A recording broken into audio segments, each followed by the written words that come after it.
Même degré de respect. De Laurier-Sainte-Marie.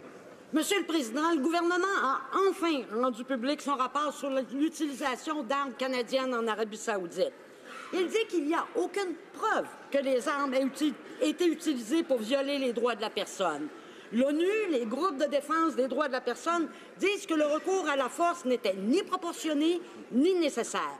Mais le gouvernement, lui, a choisi plutôt de s'appuyer sur des sources diplomatiques et militaires saoudiennes. Le gouvernement s'attend-il sérieusement à ce que les Canadiens acceptent ce rapport? La ministre du Commerce international. Monsieur le Président, je remercie ma collègue pour sa question.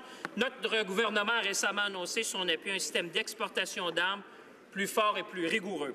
Nous allons placer les critères du traité sur le commerce des armes directement dans la loi canadienne, y compris les considérations relatives aux droits de la personne, la paix et la sécurité et la violence basée sur le sexe. Cela signifie, Monsieur le Président, aussi une nouvelle obligation légale pour ce gouvernement et pour tous les futurs gouvernements du Canada. Merci, Monsieur le Président. Honorable député de Laurier-Sainte-Marie. Projet de loi qui est plein de trous, Monsieur le Président, qui ne respecte même pas ni l'esprit ni la lettre du traité.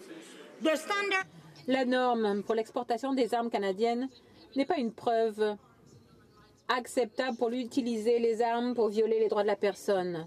C'est un risque raisonnable. Avec l'Arabie saoudite, il y a effectivement un risque que les armes canadiennes servent à commettre des abus de droits de la personne en Arabie saoudite ou au Yémen. C'est une honte. Ce que fait le gouvernement en matière d'exportation des armes est une honte. Quand le gouvernement va-t-il faire amende honorable et suspendre les exportations d'armes vers l'Arabie saoudite?